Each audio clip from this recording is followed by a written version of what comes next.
Fasting trains us to be disciplined. But what happens when the holy month of Ramadan ends?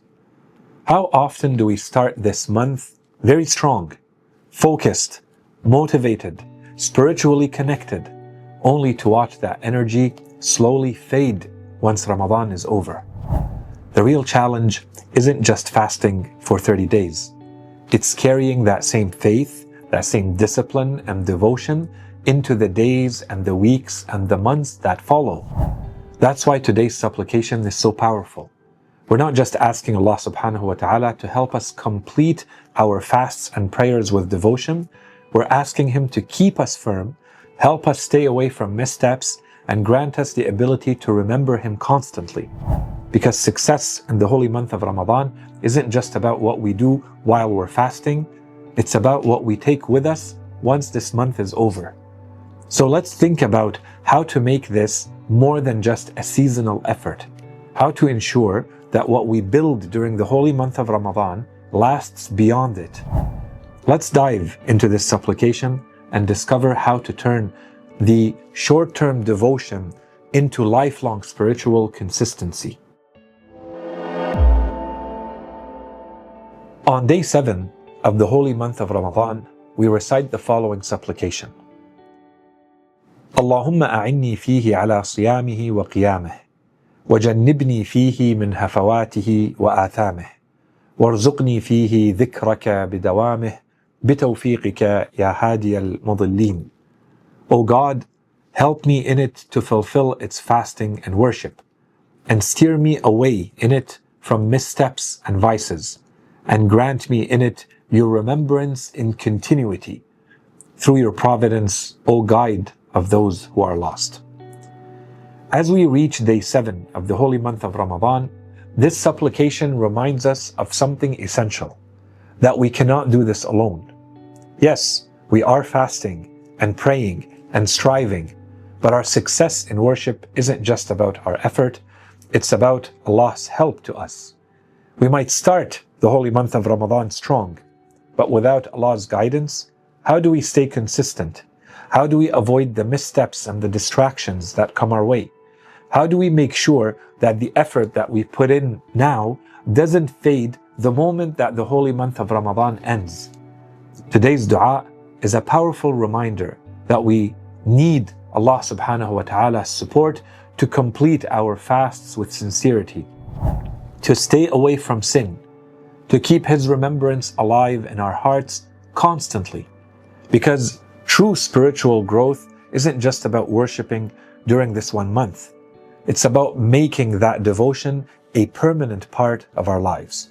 So as we reflect on this supplication, we ask ourselves, are we truly relying on Allah subhanahu wa ta'ala to help us through this journey? And more importantly, are we preparing ourselves to carry this connection beyond the holy month of Ramadan? This supplication begins with a heartfelt cry for help. Allahumma a'inni fihi ala siyamihi wa qiyamih. O God, help me in it to fulfill its fasting and worship. Think about that for a moment. We're not just asking for the ability to fast. We're asking for Allah's help to do it in the best way possible. Because fasting isn't just about staying away from food and drink, as we have said. It's about spiritual refinement. It's about sincerity. It's about using this time to truly reconnect with our Creator. And the truth is, we can't do this alone.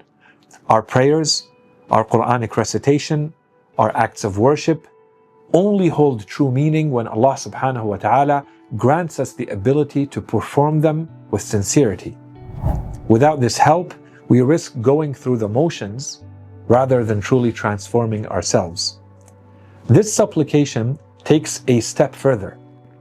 جنبني فيه من هفواته وآثامه. O Allah, steer me away from missteps and vices. The reality is, staying on the right path is hard.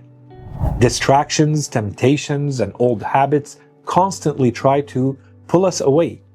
Even during the holy month of Ramadan, when our hearts are supposed to be more connected, we still struggle with focus and with patience and with discipline. And that's why we're asking for more than just strength. We're asking for divine protection.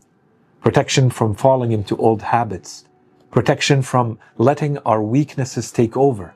Protection from anything that could distance us from Allah subhanahu wa ta'ala. And in that, we are admitting something powerful, that we need Him, that without His mercy, without His guidance, we would keep slipping. This supplication continues with another powerful request. وَارْزُقْنِي فِيهِ ذِكْرَكَ بِدَوَامِهِ. Grant me in it your remembrance in continuity. It's easy to remember Allah subhanahu wa ta'ala when we're in prayer, when we're fasting, when we're sitting in the mosque. But what about the rest of the time? What about when life gets busy? What about when distractions creep in? What about when our attention is pulled in 100 different directions? The Holy Quran reminds us, يَا أَيُّهَا الَّذِينَ آمَنُوا اسْتَعِينُوا بِالصَّبْرِ وَالصَّلَاةِ إِنَّ اللَّهَ مَعَ الصَّابِرِينَ. O you who have belief, seek help through patience and prayer. Indeed, God is with those who are patient. And Imam Ali alayhi salam gives us a powerful formula for true success. He says the believer needs 3 matters: providence from God, admonition from within himself, and acceptance from those who provide advice. Are we truly seeking Allah subhanahu wa ta'ala's guidance in everything that we do? Are we relying on Him completely? Or are we still trying to walk this path alone? Are we making efforts to ensure our faith lasts beyond Ramadan? May we recognize our dependence on Allah subhanahu wa ta'ala, strive for sincerity in our worship, and remain mindful of Him in all that we do, so that the strength we build during this month of Ramadan carries us through every day for the rest of our lives.